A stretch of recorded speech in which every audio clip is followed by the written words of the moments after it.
जूही एक गूंगी लड़की थी।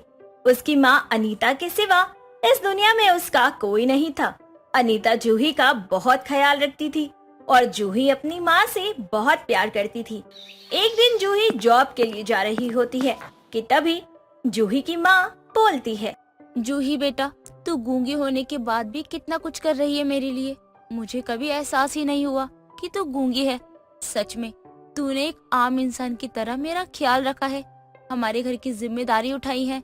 अब भगवान करे तुझे एक बहुत ही अच्छा और दिल का साफ लड़का मिले जो तुझे हमेशा खुश रखे, क्योंकि मैं नहीं चाहती कि तुझे शादी के बाद भी कभी कोई दुख झेलना पड़े। वैसे तो भगवान तुझे कभी दुखी नहीं कर सकते हैं, क्योंकि तेरा दिल पानी की तरह साफ है। तू हमेशा हर किसी की मदद करती है, नौकरी करके अपना घर चला रही है, वो भी गूंगी होने के बाद भी।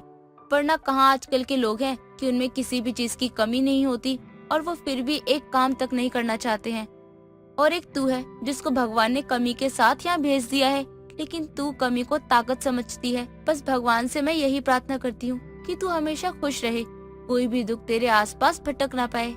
आ, आ, आ, अच्छा ठीक है, मैं तुझे भाषण और नहीं दूंगी। तुझे मेरा भाषण पसंद ही कहाँ आता है। मैं कुछ भी बोल देती हूँ, तू सुन के बस चली जाती है। कोई बात नहीं, मुझे बस तुझे हंसते हुए और खेलते हुए देखकर बहुत खुशी होती है। और हाँ, आज ना लंच थोड़ा सा भी बचकर वापस घर नहीं आना चाहिए, वरना तेरी खैर नहीं है।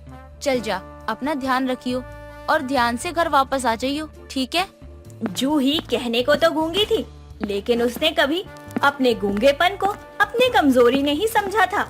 वो हमेशा ही खुद को हर काम के काबिल समझा करती थी और जिंदगी की हर मुसीबत का सामना वो खुशी खुशी किया करती थी। ऐसी ही जब एक दिन जूही ऑफिस पहुंचती है तो उसके ऑफिस का एक कलीग अजय, जो उसे काफी पसंद किया करता था, वो जूही के पास आता है और बोलता है।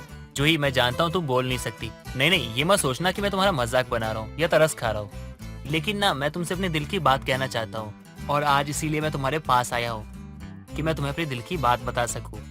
मैं तुम्हें ना बहुत पसंद करता हूँ। प्लीज ये ख्याल अपने दिमाग में मत लाना कि तुम बहुत अमीर हो या गूंगी हो, इसके कारण मैं तुमसे प्यार कर रहा हूँ। नहीं, ऐसा कुछ भी नहीं है।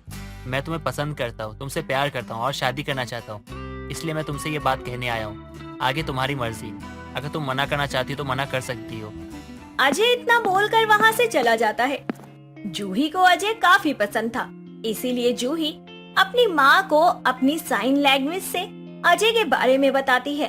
अनीता जूही की बातें सुनकर बहुत खुश होती है। देखा जूही, भगवान तुझे कभी भी निराश या फिर दुखी कर ही नहीं सकता है। भगवान ने तुझे गूंगा बनाया है, लेकिन तेरी जिंदगी में कुछ कर दिखाने की हिम्मत दी है और तू उस हिम्मत को अपनाकर आगे बढ़ रही है। देख, अब मैं उस लड़के अजय से बात करूंगी, उसके परिवार से बात करके तेरी शादी की बात आगे चला रही हूँ। सब सही रहा ना तो जल्द ही तेरी शादी हो जाएगी। बस भगवान कोई मुसीबत मत लाना। जूही अब काफी खुश थी और अनीता अपनी गूंगी बेटी को खुश देखकर बहुत खुश थी। अगले दिन। बहन जी, आपको तो बताया होगा ना आपके बेटे ने कि वो मेरी बेटी को पसंद करता है और उसी से शादी करना चाहता है। देखिए, मैं बच्चों की मर्जी के खिलाफ तो बिल्कुल भी नहीं जाना चाहती हूँ। अगर बच्चे आपस में एक दूसरे को पसंद करते हैं तो उनकी शादी हो जाए, मेरे लिए यही अच्छा है। इसलिए मैं आपको पहले ही बता रही हूँ कि मेरी बेटी गूंगी है, बोल नहीं सकती। अगर आपको ये रिश्ता ठीक लगे तो आप इसके लिए बात आगे बढ़ाना, वरना मुझे कोई दिक्कत नहीं होगी, क्योंकि हर कोई दूसरे के बारे में सोचने से पहले अपने बारे में ही सोचता है। ये तो आप सही कह रही हैं। हर कोई सबसे पहले अपने बारे में ही सोचता है। और जब मुझे मेरे बेटे ने आपकी बेटी के बारे में बताया तो मुझे अच्छी लगी। आपकी बेटी सीधे स्वभाव की है और अच्छी भी है, तो उसके गूंगे होने से हमें कोई परेशानी भी नहीं होगी। और अगर मैं अपने बारे में सोचूं तो मैं कभी भी अपने बेटे की शादी किसी गूंगी लड़की से नहीं करवाना चाहूंगी। लेकिन अगर मेरा बेटा खुश है इस रिश्ते से तो मुझे कोई दिक्कत नहीं है। और आप भी अपनी बेटी को लेकर कोई चिंता मत कीजिए, हम आपकी बेटी को कोई परेशानी नहीं होने देंगे। बहन जी, जो आपने फैसला लिया है ना, वो बहुत बड़ी बात है। वरना कोई भी अपने बच्चों की शादी किसी ऐसे वैसे इंसान से नहीं करवाएगा जो गूंगा हो या जिसमें कोई कमी हो।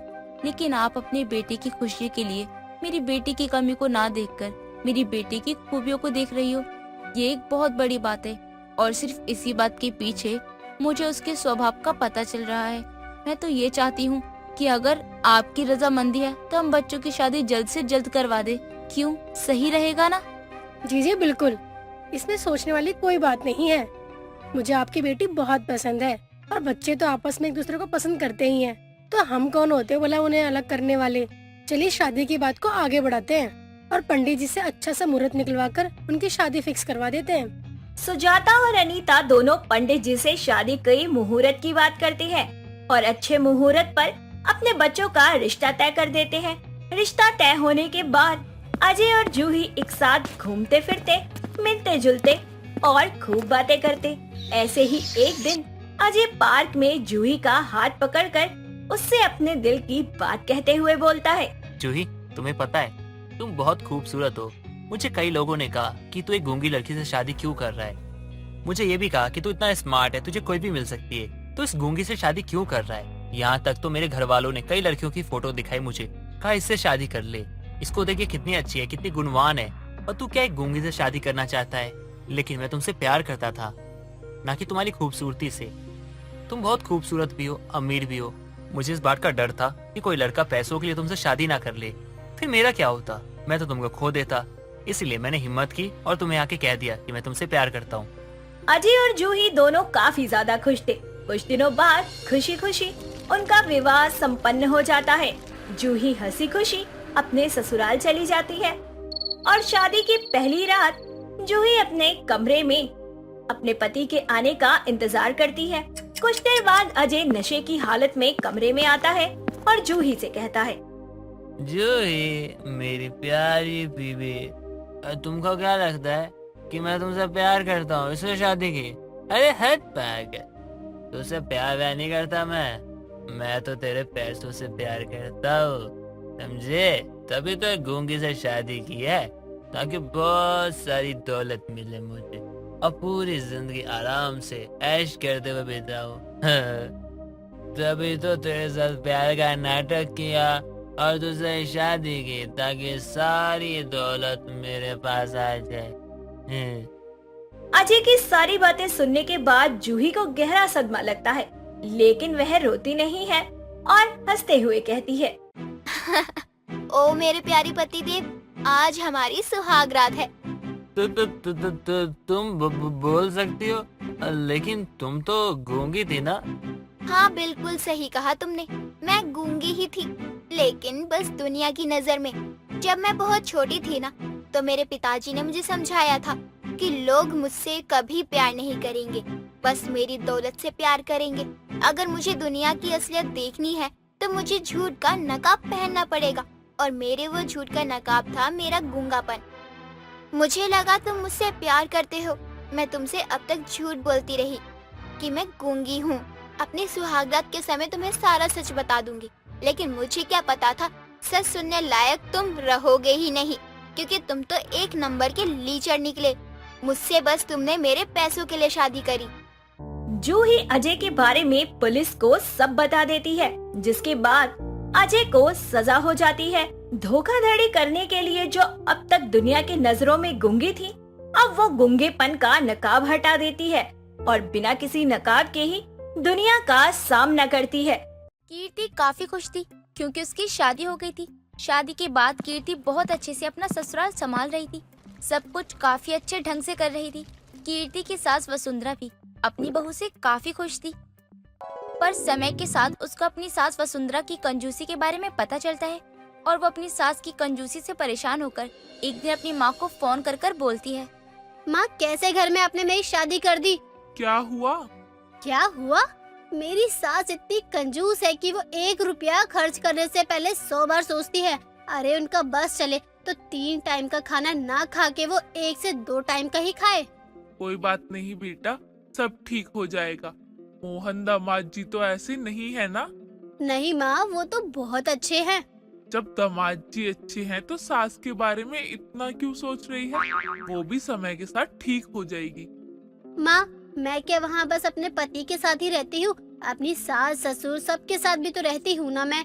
माँ, मैं सच बता रही हूँ, मैं अपनी सास से बहुत ज्यादा परेशान हो गई हूँ। अरे उनकी कंजूसी हद से ज्यादा ही है। एक छोटी सी चीज के लिए वो 100 बार सोचती है। बेटा, ऐसे नहीं कहते। जैसे भी है तो तेरी सास ही ना, और कंजूसी कर रही है ये भी एक तरह से ठीक ही है। कल को वो पैसे तुझे ही तो मिलेंगे ना, आजकल इतनी महंगाई भी हो गई है। कीर्ति अपनी माँ से बात कर ही रही होती है कि तभी उसकी सास वसुंधरा वहाँ जाती है।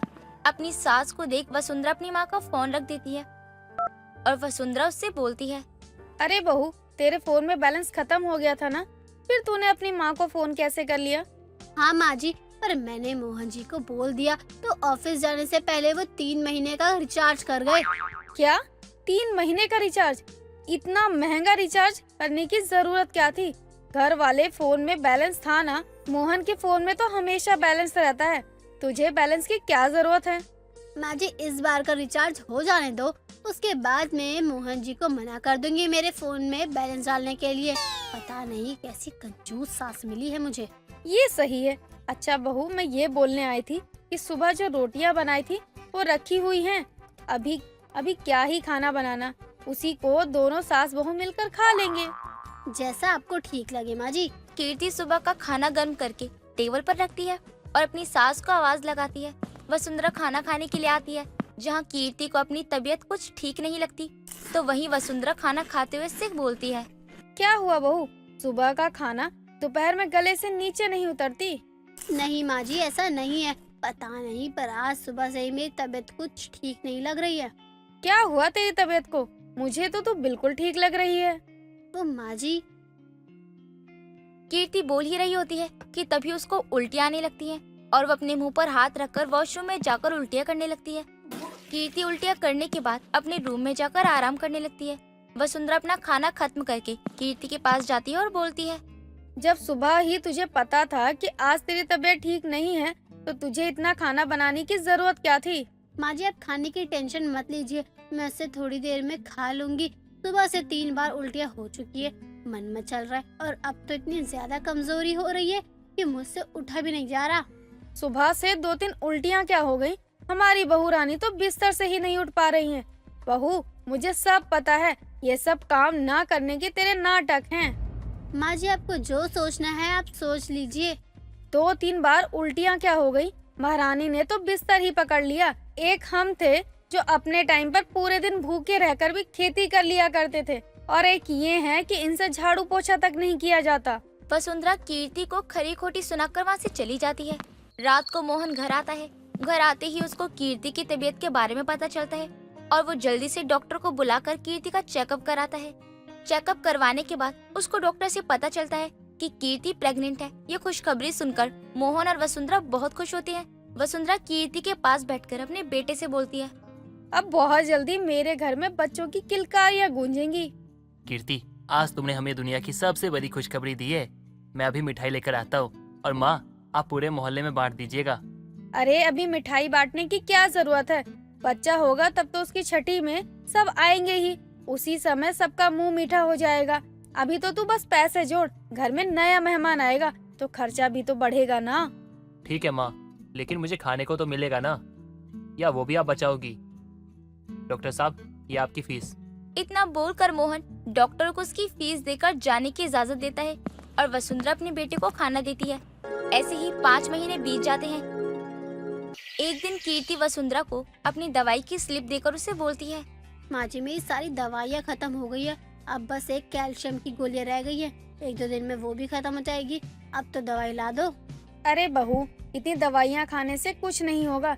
मैं तेरे लिए गोंद के लड्डू बना देती हूँ, ये माँ और बच्चे दोनों के लिए फायदेमंद होते हैं। वसुंधरा उसके लिए कुछ गोंद के लड्डू बना देती है। देखते ही देखते महीने बीत जाते हैं और वसुंधरा की कंजूसी बढ़ती जाती है। अब कीर्ति का 8वां महीना चढ़ जाता है और एक दिन उसके पेट में हल्का हल्का दर्द होने लगता है। कीर्ति दर्द में वसुंधरा के पास जाती है और उससे बोलती है, माँ जी, सुबह से ही रह रहकर मेरे पेट में बहुत दर्द हो रहा है। मैं सोच रही थी कि डॉक्टर के पास चेकअप के लिए चली जाऊँ। 6 महीने हो गए हैं और आपके कहने पर मैंने एक भी बार डॉक्टर से चेकअप नहीं करवाया। ऐसे टाइम पर ऐसा होना लाजमी है, तू घबरा मत, सब ठीक होगा। मैं अभी मार्केट जा रही हूँ, आकर बात करती हूँ तुझसे। कीर्ति के पेट का दर्द बढ़ जाता है। वो दर्द में तड़पते तड़पते चक्कर खाकर जमीन पर गिर जाती है। कुछ देर बाद वसुंधरा घर आती है, जहाँ वो अपनी बहू को फर्श पर बेहोश देखती है। अपनी बहू की ये हालत देखकर वसुंधरा कीर्ति के फोन से मोहन को फोन करती है। पर फोन में बैलेंस न होने की वजह से वो मोहन को इन्फॉर्म नहीं कर पाती और अपने कुछ पड़ोसियों की मदद से अपनी बहू को हॉस्पिटल ले जाती है, जहाँ वो हॉस्पिटल के फोन से मोहन को फोन करके हॉस्पिटल बुलाती है।